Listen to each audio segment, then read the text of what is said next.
Hello friends, welcome to my channel. இன்னைக்கு இந்த வீடியோல நம்ம என்ன பார்க்க போறோம் அப்படினா ராகி பக்கோடா தான் பார்க்க போறோம். இது ரொம்ப ஈஸியான ரொம்ப ஹெல்த்தியான ஒரு ஸ்நாக்ஸ் ரெசிபி. நம்ம நார்மலா எப்பவும் கடலை மாவுல பண்ணுவோம். அதை விட ராகில பண்ணும்போது ரொம்ப ஹெல்த்தியா இருக்கும். வாங்க இந்த ராகி பக்கோடா எப்படி பண்றதுன்னு வீடியோல பார்க்கலாம். அதுக்கு நான் முதல்ல ஒரு பவுல் எடுத்துர்க்கேன். 1 கப் அளவுக்கு ராகி மாவு சேர்த்துக்கிறேன். அது கூடவே நம்ம வெங்காயம் சேர்த்துக்கலாம். நான் இன்னைக்கு 3 பெரிய வெங்காயம் நீல வாக்குல கட் பண்ணி அதையும் சேர்த்துக்கிறேன்.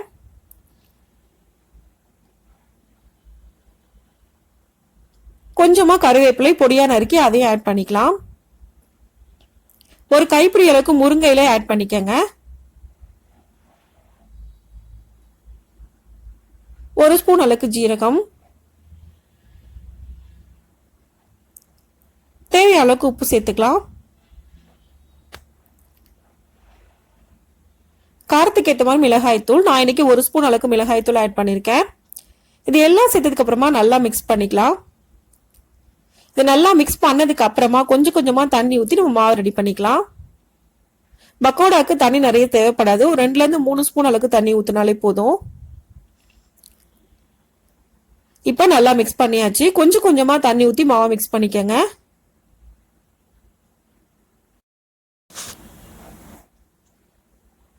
ஒரு கப் அளவுக்கு மாவுக்கு ஒரு 1/4 கப் தண்ணி ஊற்றினாலே போதும். தண்ணி கொஞ்சமா சேர்த்து மாவை இந்த அளவுக்கு நல்லா மிக்ஸ் பண்ணிக்கங்க. நான் இன்னைக்கு ஒரு 1/4 கப் அளவுக்கு தான் தண்ணி ஊற்றிருக்கேன். கையில நீங்க உதுத்து விட்டீங்க அப்படின்னா கீழே உதிரணும். அந்த அளவுக்கு மாவு மிக்ஸ் பண்ணிக்கணும். இப்போ நமக்கு மாவு ரெடி ஆயிடுச்சு. நம்ம ஆயில போட்டு ஃப்ரை பண்ணி எடுத்துடலாம். இப்போ ஆயிலும் ஹீட் ஆயிடுச்சு. நான் கொஞ்சமா ஆயில போட்டு ஃப்ரை பண்ணிக்கிறேன்.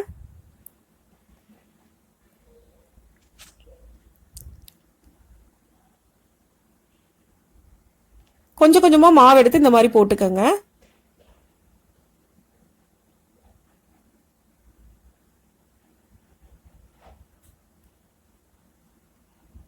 இப்போ ஒரு சைடு குக் ஆனதுக்கு அப்புறமா நெக்ஸ்ட் சைடு நம்ம திருப்பி போட்டுக்கலாம். அடுப்பு மீடியம் ஃப்ளேம்ல வச்சு நல்லா குக் பண்ணி எடுத்துக்கங்க. இப்போ 2 பக்கமும் நல்லா குக் ஆயிடுச்சு. இதை எடுத்துடலாம். ஆயில ஃபுல்லா வடிச்சிட்டு இதை வெளியே எடுத்துருங்க. இப்போ நமக்கு ராகி பக்கோடா ரெடி ஆயிடுச்சு. இது ரொம்ப ஈஸியான ரொம்ப ஹெல்த்தியான ஒரு ஸ்நாக்ஸ் ரெசிபி.